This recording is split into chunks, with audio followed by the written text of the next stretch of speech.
നമസ്കാരം. American president Donald Trump വിവിധ രാജ്യങ്ങൾക്ക് പകരച്ചുങ്കം പ്രഖ്യാപിച്ച സാഹചര്യത്തിൽ ആഗോള സാമ്പത്തിക വിപണിയിൽ വൻ ഇടിവ് രേഖപ്പെടുത്തി.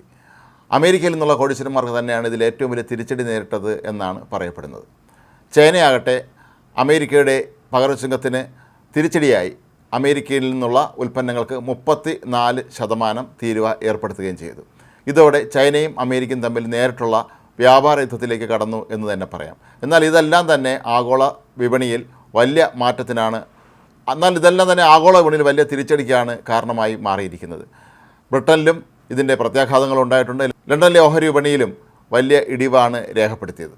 ലണ്ടൻ സ്റ്റോക്ക് എക്സ്ചേഞ്ചിലെ ഓഹരി സൂചികയായ FTSE 100-ലും ഇടിവ് രേഖപ്പെടുത്തി. കഴിഞ്ഞ 5 വർഷത്തിനിടയിലെ ഏറ്റവും മോശം ദിവസമാണ് FTSE 100-നെ നേരിടേണ്ടി വന്നത്.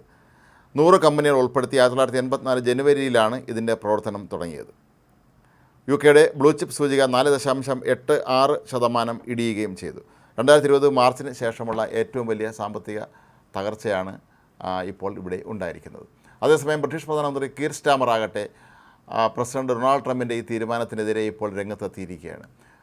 അദ്ദേഹം G7 രാജ്യങ്ങളെ ഒപ്പം നിർത്തിക്കൊണ്ട് ഇതിനെതിരെ പോരാട്ടം നടത്താനാണ് ഇപ്പോൾ മുൻകൈ എടുത്തിരിക്കുന്നത്. കഴിഞ്ഞ ദിവസം ഡൊണാൾഡ് ട്രംപ് അദ്ദേഹത്തെ കളിയാക്കിയിരുന്നു. ട്രംപ് പറഞ്ഞത് ഈ ഒരു തീരുമാനം കീർ സ്റ്റാമറിനെ ഏറെ ഇഷ്ടപ്പെട്ട് അദ്ദേഹം വളരെ സന്തുഷ്ടനാണ് എന്ന് കളിയാക്കി പറഞ്ഞിരുന്നു.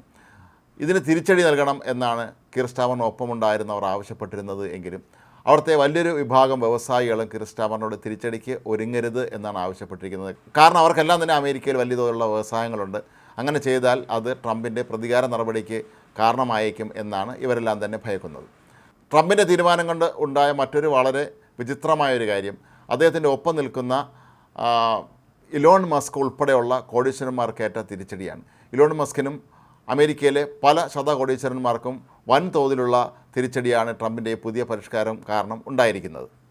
500 ശതകോടീശ്വരന്മാർക്കാണ് നഷ്ടമുണ്ടായിരിക്കുന്നത്. ഏതാണ്ട് $208 ബില്യൺ നഷ്ടമാണ് ഇവർക്കെല്ലാവർക്കും കൂടി ഉണ്ടായിരിക്കുന്നത് എന്നാണ് പറയപ്പെടുന്നത്. ഫേസ്ബുക്കിൻ്റെ സ്ഥാപകനായ സുക്കർബർഗ് ഉൾപ്പെടെയുള്ള ആളുകൾക്കെല്ലാം തന്നെ വലിയ തോതിലുള്ള തിരിച്ചടിയാണ് നേരിട്ടത്. എല്ലാവർക്കും വൻ തുകകളാണ് കഴിഞ്ഞ ഒരൊറ്റ ദിവസം മാത്രം നഷ്ടമായത്. അതേസമയം JP മോർഗൻ ഉൾപ്പെടെയുള്ള ലോകത്തെ ഏറ്റവും പ്രധാനപ്പെട്ട ബാങ്കിങ് സ്ഥാപനങ്ങളൊക്കെ തന്നെ ഇപ്പോൾ മുന്നറിയിപ്പ് നൽകിയിരിക്കുന്നത് ട്രംപിൻ്റെ ഈ തീരുമാനം വലിയ തിരിച്ചടിയായി മാറും എന്നാണ്. ലോകപ്രശസ്തരായ നിരവധി സാമ്പത്തിക വിദഗ്ധന്മാരും ട്രംപിൻ്റെ ഈ തീരുമാനം അബദ്ധമാണ് എന്ന നിലപാടിലേക്ക് തന്നെയാണ് എത്തിയിരിക്കുന്നത്. ഇത് വിവിധ രാജ്യങ്ങളുമായുള്ള അമേരിക്കയുടെ ഉഭയകക്ഷി ബന്ധത്തെ മാത്രമല്ല വ്യാപാര ബന്ധത്തെയൊക്കെ തന്നെ ദോഷകരമായി ബാധിക്കും എന്നാണ് പറയപ്പെടുന്നത്. ബ്രിട്ടൻ തന്നെ ഇപ്പോൾ വിവിധ അമേരിക്കൻ ഉൽപ്പന്നങ്ങൾക്കായി പ്രത്യേക താരിഫ് ഏർപ്പെടുത്താൻ ശ്രമിക്കുന്നതായി പറയപ്പെടുന്നുണ്ട്. വിസ്കി, ജീൻസ്, ചിക്കൻ തുടങ്ങിയ ഇറക്കുമതി ചെയ്യുന്ന സാധനങ്ങൾക്കൊക്കെ തന്നെ അധിക തീരുവ ഏർപ്പെടുത്താനാണ് ബ്രിട്ടൻ ഇപ്പോൾ നീക്കം നടത്തുന്നത്. പല രാജ്യങ്ങളും ഇത്തരത്തിൽ അമേരിക്കയ്ക്കെതിരെ കനത്ത തിരിച്ചടിയുമായി തന്നെയാണ് രംഗത്തെത്തുന്നത്. ഈ ഇത്തരത്തിൽ നോക്കുമ്പോൾ അമേരിക്ക ഏറ്റവും കൂടുതൽ ഒറ്റപ്പെടാൻ തന്നെയാണ് സാധ്യത എന്നാണ് വിദഗ്ധരുടെയും വിലയിരുത്തൽ. ട്രംപിൻ്റെ തീരുമാനം കൊണ്ട് ഏറ്റവും വലിയ നഷ്ടമുണ്ടായിരിക്കുന്നത് സക്കർബർഗിനാണ്. ഏകദേശം $17.9 ബില്യൺ അദ്ദേഹത്തിന് നഷ്ടമായിരിക്കുന്നത്. അദ്ദേഹത്തിൻ്റെ ആസ്തിയിൽ 9% കുറവുമുണ്ടായി. ആമസോൺ സ്ഥാപകനായ ജെഫ് ബോസിനെയും ഓഹരി വിപണിയിലെ ഈ തിരിച്ചടി ബാധിച്ചിട്ടുണ്ട്.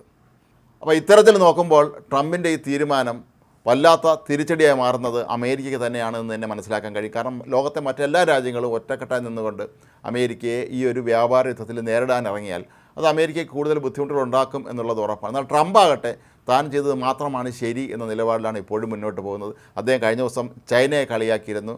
ചൈന തന്നെയാണ് ഈ കുഴപ്പങ്ങൾക്കെല്ലാം കാരണമെന്നും എന്നിട്ട് എന്തിനാണ് അവർ ഇത്തരത്തിൽ പരിഭ്രാന്തരാകുന്നത് എന്നുമൊക്കെയാണ് അദ്ദേഹം മാധ്യമങ്ങളോട് ചോദിക്കുന്നത്.